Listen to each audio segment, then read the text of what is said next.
Je me demandais si tu voudrais pas jouer à la poupée avec moi. Par contre, tu le dis à personne, hein. Moi, je suis Andrea Bescon. On a co-réalisé notre premier film, Les Chatouilles. Et moi, c'est Éric Métayer, je suis co-réalisateur. Et on est là pour faire une caisse de résonance énorme sur un sujet qui en a besoin. Les Chatouilles, ça parle de violences sexuelles sur les enfants. Ça fait très peur comme ça dans le pitch.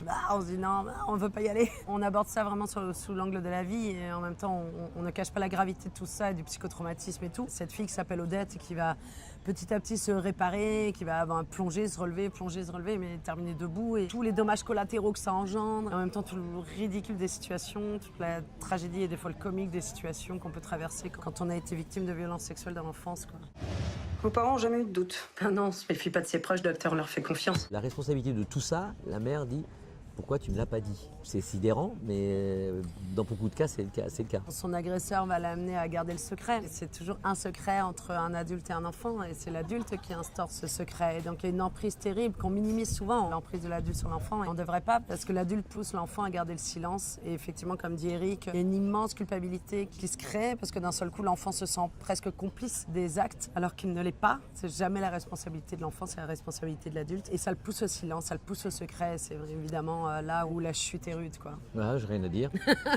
75% des violences sexuelles sur mineurs sont exercées dans un cadre intrafamilial, donc c'est l'inceste. On parle de la pédophilie en règle générale parce qu'on ne voulait pas focaliser sur justement les familles. L'agresseur est souvent connu et de la famille et de la victime, et très très souvent en tout cas. Quand un enfant est victime de violences sexuelles, il n'est tellement pas conçu pour le sexe que c'est comme si le cerveau disjonctait et ses actes, donc ces mauvais souvenirs vont se planquer dans un petit coin de la mémoire qui s'appelle la mémoire traumatique, et après au détour de la vie, d'un événement, d'une parentalité, d'un deuil, de n'importe quoi, il n'y a pas de règle en fait, à n'importe quel âge, les souvenirs reviennent de manière brusque et violente avec une précision chirurgicale, et à mon sens ça constitue des preuves. Comme les pédocriminels ont un peu toujours les mêmes rituels, parce qu'il est rare malheureusement qu'ils ne récidivent pas. Quand on se souvient de ces rituels là, ça constitue des preuves quand même lors d'un procès. Ce qui est étonnant sur la mémoire post-traumatique, c'est qu'on a l'impression qu'on ne la connaît pas sur les problèmes de pédophilie, sur par exemple les problèmes de militaires revenant de missions extrêmement dures. On la connaît depuis des années, je veux dire même 14, 18, 39, 40,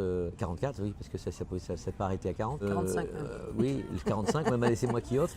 Chez les soldats, on le comprend très très bien. C'est fou de voir à quel point l'amnésie traumatique est encore niée sur la pédophilie, ouais. Sur la violence sexuelle, alors qu'on le comprend très très bien sur d'autres cas. C'est encore tabou en fait, on peut utiliser ce terme de tabou. Un enfant sur 5 victimes de violences sexuelles, c'est pas un chiffre qu'on a sorti comme ça, effectivement c'est une enquête du Conseil de l'Europe. Alors c'est violences sexuelles de visuel à viol avec pénétration, sauf que moi je trouve qu'il n'y a pas d'échelle de mesure, de gravité. Exactement de la même forme quand on dit qu'il y a eu 15 morts et 12 blessés. 12 blessés dans votre esprit, c'est quelqu'un qui a un sparadrap sur le nez.